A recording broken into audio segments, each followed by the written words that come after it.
본 영상은 유튜브 채널 군사기밀 뉴스TV에서 제작하였으며 도움이 되셨다면 좋아요와 구독하기를 눌러주세요. 시청해주셔서 감사합니다. 알람 설정을 하시면 영상 업로드 시 바로 시청하실 수 있습니다. 2021년 1월 14일 늦은 밤, 북한군은 뜬금없이 열병식을 감행했습니다. 그런데 이번 열병식에서 북한은 자국의 핵전력을 언급해 한국을 협박하며 본인들이 그토록 두려워하는 한국군을 자극하고 있습니다. 또한 작년 열병식과는 달리 이번엔 전하나 장갑차 같은 재래식 전력은 전무하며 오직 특수부대와 미사일 전력만 등장해 한국을 포함한 주변국들은 이상하게 생각하고 있는데요. 그런데 충격적이게도 북한은 이상 6해 공군을 포함한 재래식 전력을 운용할 수 없는 지명에 이르렀습니다. 아시다시피 전차와 군함, 전투기는 단순히 보유하는 것이 아닌 작전 수행이 가능해야 전력으로 쳐줄 수 있으며 이들의 원활한 운용을 위한 탄약과 연료, 정비에는 엄청난 유지비가 필수인데요. 그런데 북한은 최근 전 세계의 경제 제재로 국가의 주수입원인 외국에 파견된 노동자들의 외화벌이가 중단되었으며 코로나 사태로 중국의 지원까지 완전히 끊기면서 더 이상 국방비를 마련할 수 없게 되었습니다. 즉 군대로서의 기능을 거의 상실한 북한군에게 전 세계의 제재를 받으면서까지 개발한 자국의 핵은 이미 군사력에서 하늘과 땅만큼 벌어진 한국에게 우위에 있다고 믿게 해주는 최후의 보루입니다. 그러나 2000년대면 몰라도 더 이상 한국에게 그런 가짜는 협박은 통하지 않습니다. 한국은 2010년대부터 수많은 타자산으로 북한의 일일 전력을 타격할 능력을 갖췄기 때문입니다. 그래서 오늘은 이젠 북한의 핵미사일이 한국의 무용지물인 이유에 대해 알아보겠습니다. 사실 북한은 2000년대까지만 해도 재래식 전력, 특히 육군의 미련을 버리지 못했으며 북한군의 유일한 전략이었던 재파식 전술은 육군이 핵심인 전술입니다. 재파식 전술은 우선 4,000대가량의 전차가 주축이 되는 기계 화군단을 투입해 휴전선을 돌파한 뒤 서울로 진격할 파주와 의정부, 철원 등의 돌파구를 확보합니다. 이후 속전속결로 서울을 점령한 뒤 최후의 결전을 치른다는 것이 북한에서 주장하는 재파식 전술인데요. 그러나 한국 육군이 지상전의 제왕이자 최강의 전차릴러인 AH-64를 도입하면서 북한군의 기계 화분단은 휴전선을 넘는 속속 박살나기 때문에 재파식 전술은 무용지물이 되었습니다. 무엇보다 북한은 2010년대부터 미국의 제재로 경제가 파탄나서 자국군이 유지비를 감당할 수 없었기 때문에 한국군의 2배가 넘는 물량을 자랑했지만 실제 운용이 가능한 것은 30%도 채 되지 않습니다. 그런데 2020년 전해계를 휩쓴 코로나 사태가 북한의 국가 붕괴의 백기를 박았기 때문에 엄청난 규모를 자랑했던 기갑 전력을 방치하는 것은 물론 모든 재래식 전력을 포기했습니다. 아이러니하게도 중국은 본의 아니게 이번 코로나 사태로 북한을 몰락시키며 자국의 유일한 동맹국이자 한미 연합군을 저지할 방패를 스스로 파멸시키는 기행을 저질렀습니다. 이번 열병식에서 북한군이 최후의 발악이자 전 세계를 적으로 돌릴 핵미사일로 한국을 협박하는 것은 역설적으로 현재 북한이 나라가 무너지기 직전이라 한국의 도움 없이는 더 이상 버틸 수 없기 때문입니다. 그리고 애초에 북한의 핵은 지나치게 과대평가되었다고 볼 수 있습니다. 핵의 폭발 강도를 K라고 하며 현대 핵무기들은 보통 40킬로톤 수준의 파괴력을 보유하고 있습니다. 그런데 북한의 핵은 최근 감행한 5차 핵실험을 기준으로 잡아도 5킬로톤으로 평가받는 데에는 무려 80년 전에 개발해 나가사키와 히로시마에 투하된 리틀보이의 20킬로톤에도 한참 못 미칩니다. 이 정도 파괴력이면 서울은커녕 남을 초토화시키는 것도 매우 벅찬데요. 애초에 핵무기는 폭발한 이후에 대량의 방사능이 발생해 인간을 포함한 생물에게 위협적인 무기일 뿐 영화나 드라마처럼 수백 킬로미터의 넓은 영토를 한 번에 초토화시키는 것은 절대 불가능합니다. 무엇보다 한국은 북한의 핵미사일을 선제 타격하여 피해를 사전에 방지하는 킬체인 체계를 드디어 완성했습니다. 의외로 많은 분들이 간과하는 것이 북한군은 미사일 발사 준비에만 최소 1시간이 넘게 걸리며 양국이 국경을 맞닿을 정도로 가깝기 때문에 한국군이 대응하기엔 충분한 시간입니다. 애초에 북한이 핵이나 미사일 발사 시험을 진행할 때 한국에게 사전에 통보하는 이유는 한국이 정당방위를 이유로 미사일 기지를 초토화시키는 것은 물론 이를 명분으로 내세워 북진할 수 있기 때문입니다. 킬체인의 대표적인 타격수단으론 한국 공군의 F-15K가 존재하는데요. 태생부터 공대지 임무에 특화된 F-15K는 10분이면 평양에 도달하기 때문에 현존 최강의 공대지 부장이 KPD-350로 북한의 미사일 기지를 초토화시킬 수 있습니다. 해군에서 이에 맞먹는 전력은 한국 해군의 최강의 창인 제7기 동전단, 정확히는 세종대왕급 이지스함이 존재합니다.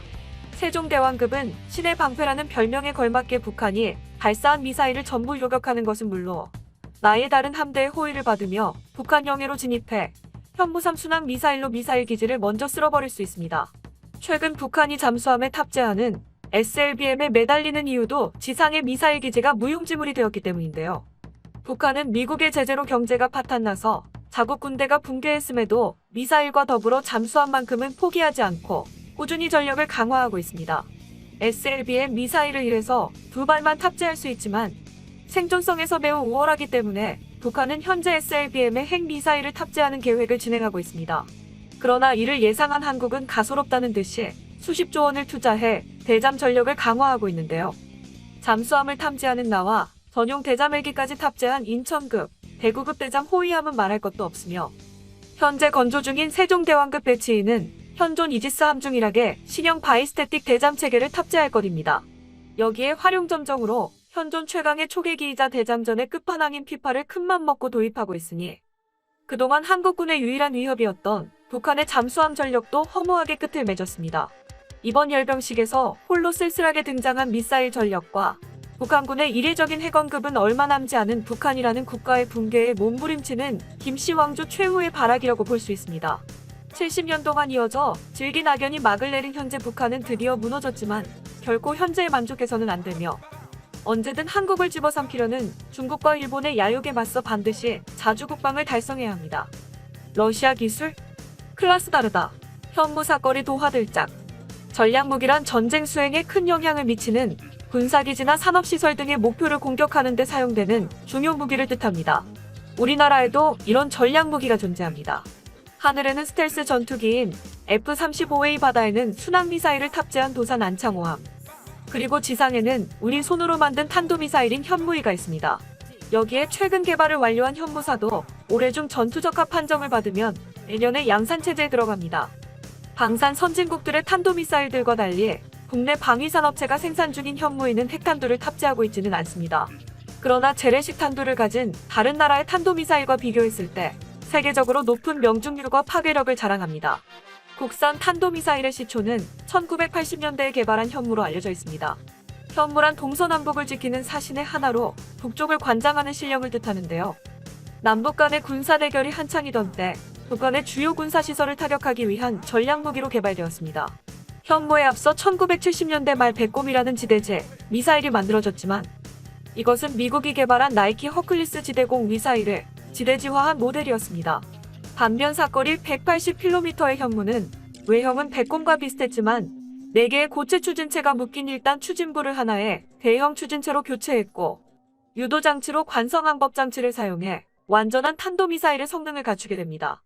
현무의 개발은 1999년 한미미사일 지침이 개정되면서 가능해졌습니다. 한미미사일 지침이란 한국과 미국 간에 체결된 탄도미사일 개발 규제에 대한 일종의 가이드라인입니다. 1999년 1차 개정을 통해 우리나라는 탄두 중량 500kg, 사거리 300km급의 탄도미사일을 만들 수 있게 되었고 그 결과 현무-2A가 탄생합니다. 미국 로키드 마틴이 만든 에이테킴스와 대등 혹은 그 이상의 성능을 자랑하는 현무-2A는 사거리가 300km로 기존 현무와 달리 우리나라 고유의 탄도미사일 형상을 처음으로 갖추게 됩니다. 높은 명중률과 함께 기동성 향상을 위해 이동식 발사 차량도 트레일러 방식이 아닌 차체형으로 만들었고 여기에 더해 적 특수부대의 공격에 대비해 차량과 발사대를 전부 방탄화합니다. 2012년 한미미사일 지침이 재개정되면서 우리나라는 탄두 중량 1톤, 사거리 500km, 그리고 탄두 중량 500kg, 사거리 800km 탄도미사일을 만들 수 있게 됩니다. 그 결과 등장한 것이 현무-2B와 현무-2C입니다. 사거리 500km의 현무-2B는 땅속 깊은 곳에 있는 지하시설물을 파괴할 수 있는 이 때문에 사실상 벙커버스터 탄도미사일로 불리고 있습니다. 반면 현무-2C는 현무-2A와 달리 사거리 연장을 위해 국내 최초로 2탄 형식의 탄도미사일로 개발되었습니다. 특히 탄두 부분에는 카나드 즉 보조 수평 날개를 장착해 최종 유도 단계에서 미세한 조종이 가능해져 명중률을 획기적으로 높이게 됩니다. 또한 사거리가 800km에 달해 북한뿐 아니라 주변국 즉 중국과 일본 일부 지역도 공격이 가능합니다. 현무-2A는 러시아의 이스칸데르와 흡사한 모양새를 가지고 있어 일각에서는 러시아 기술이 도입되었다는 주장이 있는데요. 그러나 외형은 공기역학적으로 최적의 설계를 적용해서 비슷해진 것이고 미사일 추력 편향 기술의 경우 현무-2B가 러시아의 이스칸데르보다 훨씬 앞서 있다는 것이 관계자들의 설명입니다. 한편 현무사는 탄두 중량을 2톤으로 크게 늘렸습니다. 종말 돌입 속도도 기존 미사일보다 2배 정도 빠른 마하십으로 설계됐습니다. 중량과 속도가 증가했기 때문에 지하시설물 파괴력이 엄청날 수밖에 없습니다. 하지만 지난 3월 시험 발사에서 2발 중 1발만 목표 수역 인근에 떨어지고 나머지 1발은 불발된 것으로 알려져 아직 숙제가 남은 상황입니다. 본 영상은 유튜브 채널 군사기밀 뉴스TV에서 제작하였으며 도움이 되셨다면 좋아요와 구독하기를 눌러주세요. 시청해주셔서 감사합니다. 알람 설정을 하시면 영상 업로드 시 바로 시청하실 수 있습니다.